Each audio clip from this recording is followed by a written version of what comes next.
Hi, this is Mark with the North Florida Bicycle Club, and today you get to look at slides rather than watching my face. And today we'll talk about Jedi Mind Tricks and you can make vehicles go where you want. You'll also notice I'm crediting www.cyclingsavvy.org. That's because the phrase Jedi Mind Tricks comes from them, and some of the things I'm talking about comes from them.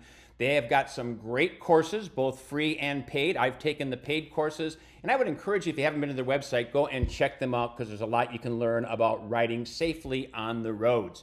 But what are these Jedi mind tricks, and how can we influence cars? The good news is most of the time we don't need to influence cars. If we have a bike lane or a wide paved shoulder, we're riding in our spot, vehicles are in their spot, there's not too much to do. But there's a lot of times when we don't have that big bike lane or that paved shoulder and we need to be influencing cars. First, I'll talk about something where you don't need to influence the cars. It's just to be aware of. And that is a common situation, as you see here, is you can see there's a shoulder off to the side and we're not riding in it. What are we doing? We're riding in the turn lane. If you look way far ahead, you can see that turn lane will then turn into the shoulder, and so we're preparing to go there. Here's what you need to be aware of in this situation. We're not turning. And generally speaking, if you're in a turn lane, you're expected to turn. So it's reasonable to assume that any vehicles you see either coming towards you or behind you don't know exactly what you're going to do. So you want to be really extra aware of any vehicles in this situation to make sure that we don't have any issues, especially if we get in an intersection with cars thinking that we're going to be turning when in fact we're going straight. Okay, this next one, everybody pretty much does this mind trick now, and that's at the roundabout. You can see that there's a shoulder or a bike lane over on the right-hand side. We're not in it. The line is moving over to take over the lane because everybody, in my experience, is pretty good about taking the lane in the roundabout. And why do we do that? We don't want cars to pass us in the roundabout. Now, the reality of it is the road is the same width in there as it is in other places where there's no shoulder. Why don't we ride way over to the right-hand side? Because we know that it's dangerous. We'd rather have the cars behind us. And cars in general are pretty good about that. It makes sense to them. They get behind us, we do the roundabout, we move back over, and they move ahead. So we're not saying anything to the cars, but we're communicating the Jedi mind trick is our position in the road.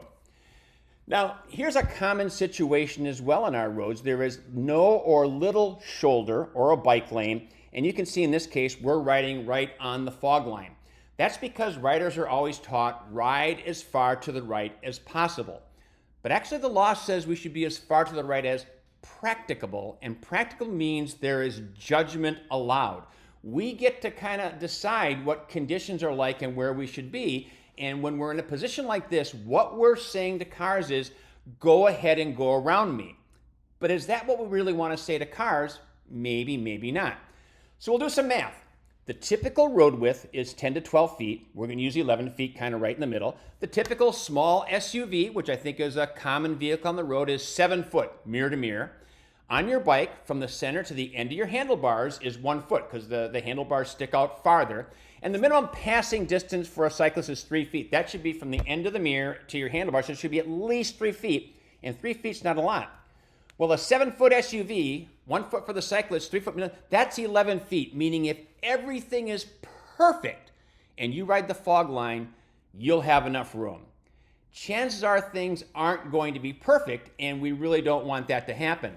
So what we want to do is get 1 or 2 feet away from that fog line, and by doing that, we're enough in the lane where cars well in advance can see that I need to go around the bike.